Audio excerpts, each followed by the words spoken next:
അതിശക്തമായ മഴയാണ് കോട്ടയം ജില്ലയിൽ കഴിഞ്ഞ രാത്രി പെയ്തത്. പക്ഷേ ഇന്ന് രാവിലെ 8 മണിക്ക് ശേഷം വലിയ രീതിയിലുള്ള മഴ കോട്ടയത്ത് ഉണ്ടായില്ല. ചെറിയ രീതിയിലുള്ള ചാറ്റൽ മഴയാണ് കോട്ടയത്ത് അതിനുശേഷം പെയ്തത്. എന്തായാലും നിലവിൽ ജില്ലയിൽ ഏറ്റവും കൂടുതൽ ആശങ്കയായി മാറിയിരിക്കുന്നത് അത് താഴ്ന്ന പ്രദേശങ്ങളിൽ വെള്ളക്കെട്ട് തന്നെയാണ്. പ്രത്യേകിച്ച് കഴിഞ്ഞ ദിവസങ്ങളിലൊക്കെ മലയോര മേഖലയിലൊക്കെ പെയ്ത വെള്ളം മീനച്ചിലാറിലൂടെയും മണിമലയാറിലൂടെയും ഒക്കെ നേരെ എത്തുന്നത് കോട്ടയത്തിന്റെ പടിഞ്ഞാറൻ മേഖലകളാണ്, കോട്ടയത്തിന്റെ താഴ്ന്ന പ്രദേശങ്ങളിലാണ്. അത് വലിയ രീതിയിലുള്ള ബുദ്ധിമുട്ട് ഉണ്ടാക്കിയിട്ടുണ്ട്. പ്രത്യേകിച്ച് പാമ്പാടി, പുതുപ്പള്ളി, വാകത്താനം, മീനടം ഉൾപ്പെടെയുള്ള പഞ്ചായത്തുകളിൽ പലയിടത്തും താഴ്ന്ന പ്രദേശങ്ങളിലൊക്കെ തന്നെ വെള്ളം കയറി വലിയ രീതിയിലുള്ള ബുദ്ധിമുട്ടുകൾ ഉണ്ടാക്കിയിട്ടുണ്ട്. സാധാരണ വെള്ളം കയറുന്ന സ്ഥലമാണ്?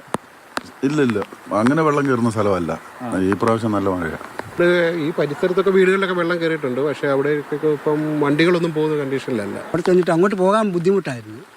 എന്നെയൊന്നും കാണാൻ വരാതെ വെള്ളമായിരുന്നു. എനിക്ക് 5.5 അടി പൊക്കമുണ്ട് എനിക്ക്. അത് എന്നെയൊന്നും കാണാൻ ഈ ചങ്ങിൻ്റെ ഇത്രയും വരെ വെള്ളമായിരുന്നു. അതിൻ്റെ ഒരു ഉറക്കം കഴിഞ്ഞ് അവർ എഴുന്നേറ്റപ്പോഴാണ് ഈ കട്ടിലിനും എല്ലാം പൊങ്ങിക്കിടക്കുന്നത്. അന്നേരമാണ് അവരറിയുന്നത് വെള്ളം. വൈകിട്ട് ഉള്ള ഇതിൽ അവർ കിടന്നപ്പോൾ ഒന്നും കുഴപ്പമില്ലായിരുന്നു. സാധാരണ ഈ വെള്ളം കയറുന്ന സ്ഥലമാണ്? സാധാരണ വെള്ളം കയറും, എല്ലാ കൊല്ലം കയറുന്ന. പെട്ടെന്നായിരുന്നല്ലേ? പെട്ടെന്ന് ഭയങ്കര മഴയിലായിരുന്നു. അവരെ പെട്ടെന്നുള്ള വെള്ളം വരവാണ്.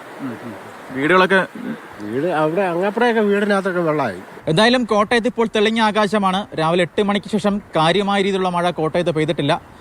വൈകുന്നേരത്തോടു കൂടി ഈ വെള്ളമൊക്കെ ഇറങ്ങിപ്പോകും എന്ന് തന്നെയാണ് നമുക്ക് മനസ്സിലാക്കാൻ കഴിയുന്നത്. ജോബിൻ തേക്കടിക്കൊപ്പം ഷിനോദസ്റ്റി, മാതൃഭൂമി ന്യൂസ്, കോട്ടയം.